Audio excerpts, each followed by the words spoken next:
to talk about diagonalization. So let's say you have a matrix a to the k. This means you're applying it over and over again, right? And you want to figure out a formula, or you want to figure out what it is without having to do all the work of applying it over and over again, okay? And you notice, just by messing around, if you have a matrix that's diagonal, that means that along the diagonal there's scalars and there's 0, 0 here. Then if you apply that multiple times, you get a to the k 0, 0, b to the k. Okay, and this isn't that hard to figure out yourself. Just think about how a transformation that's diagonal changes the plane, and think about applying that over and over again. Okay, so you want to use that somehow. How are we going to incorporate that to figure out what a to the k is? Well, what you want is vectors x such that ax is equal to lambda x. What does that mean? That means if you apply a linear transformation a to x, then you're just going to get a scaled version of x. And obviously, x can't be the 0 vector since that's pretty trivial. Of course, if a linear transformation is given by a matrix, that'll always be true if x is a 0 vector, okay? So, here's what we got. We have our normal plane, and then we have two vectors, x1 and x2, that satisfy this property, okay? And then another thing, x1 and x2 in this picture are linearly independent, meaning they could serve as a basis for our space, okay? Now, let's go ahead and apply A. And we get our scaled versions of our normal basis vectors, our standard basis, and then we also get our scaled versions of x1 and x2, okay? So we transformed these basis vectors, and we just scaled our x because of this property, okay? Okay. Now, let's go ahead, and what happens when we change our coordinate system to be in terms of x1 and x2? Okay, so what does that mean?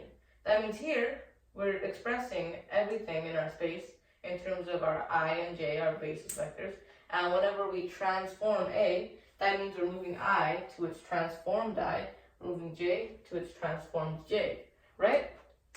And then everything else follows suit. But what if we go ahead and change our coordinates so that x1 and x2 are what everything is represented by? So here's our new coordinate system, x2 and then x1. Now let's apply D, which is a diagonal matrix with the respective lambda. Okay, so when you apply A, these get scaled by some amount. x1 gets scaled up by lambda 1, x2 gets scaled up by lambda 2. So if you apply lambda 1 and lambda 2, what ends up happening? Well, we get the plane lambda 1, x1, lambda 2, x2, right? Okay, that looks sort of like a T, sorry, but so we have that. Now, think about this. If we apply A just normally to our normal basis vectors, we get something like that, right? And then, if we apply S afterwards, what we're doing is we're taking the transformed version of the plane and we're putting it in terms of x1 and x2.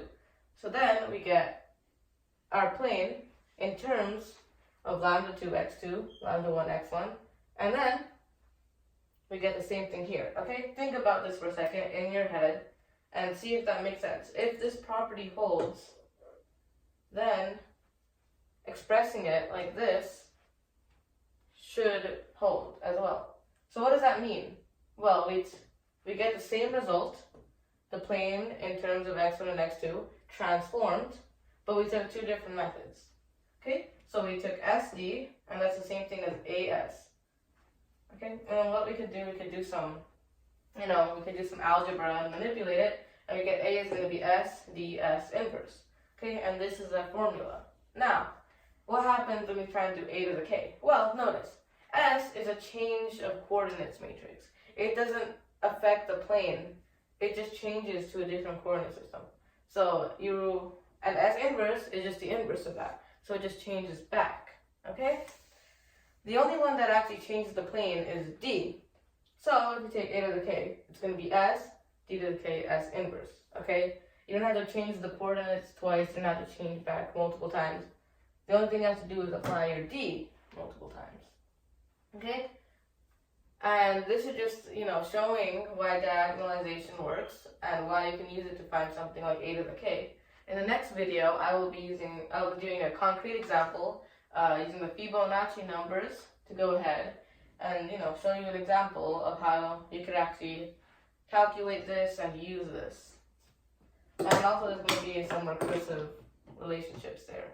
Okay, bye.